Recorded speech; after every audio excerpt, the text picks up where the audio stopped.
రాష్ట్ర వ్యాప్తంగా urea, DAP లాంటి ఎరువులు రైతులకు అందక రైతులందరూ కూడా రోడ్డెక్కే పరిస్థితి వచ్చింది. మరి చాలా బాధాకరము.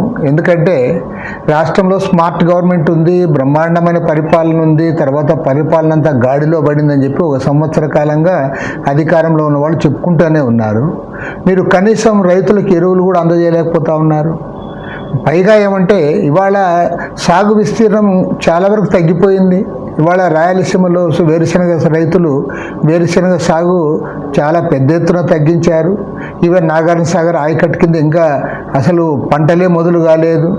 కానీ అప్పుడే యూరియా దొరకడం లేదు, తర్వాత డిఏపి ఎరువులు దొరకడం లేదని చెప్పి రైతులు గగ్గోలు పెడతా ఉన్నారంటే బ్లాక్ మార్కెట్లో కొనాల్సిన పరిస్థితి. యూరియా పైన సంచి పైన 100 రూపాయలు, డిఏపి ఎరువుల పైన 200 రూపాయలు వాళ్ళు బ్లాక్లో అమ్ముతూ ఉంటే గవర్నమెంట్ అధికారులు, విజిలెన్స్ డిపార్ట్మెంటు, పోలీసులు, ప్రభుత్వం ఏం చేస్తూ ఉందో దానికి వారే సమాధానం చెప్పాలి.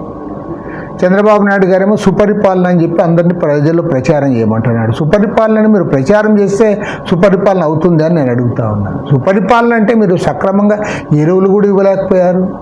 పంట విస్తీర్ణం తగ్గిపోయిన సమయంలో ఎరువులు కూడా మీరు సక్రమంగా సరఫరా చేయలేక, పబ్లిక్గా వాళ్ళు ఎరువులన్నీ కూడా బ్లాక్లో అమ్ముతూ ఉంటే దాన్ని కంట్రోల్ చేయలేక ఇంకా ప్రభుత్వం ఎందుకు అని నేను అడుగుతా ఉన్నాను. మీరు మార్క్ఫెడ్కి 50%, ప్రైవేటు వాళ్ళకి 50% ఇస్తా అన్నారు. అట్లా కాకుండా అలాట్మెంట్ మార్క్ఫెడ్కి 10% ఎక్కువ పెంచండి. మీరు ఏదో ట్రాన్స్పోర్ట్ ఛార్జెస్ పడతాయనే పేరుతో ఈ మార్క్ఫెడ్కి తగ్గించి 50% వాళ్ళకి 50% పెట్టడం వల్ల ఇవాళ పెద్ద ఎత్తున రైతులందరూ కూడా బ్లాక్ మార్కెట్లో కొనాల్సి వస్తూ ఉంది. బస్తాకు 200 రూపాయలు అదనంగా చెల్లించాల్సి వస్తూ ఉంది. కాబట్టి ఏమంటే ప్రభుత్వము పక్కాగా ఫెయిల్యూర్ అవుతూ ఉంది. దీనికి ఎవరు బాధ్యత తీసుకుంటారో తీసుకోవాలి.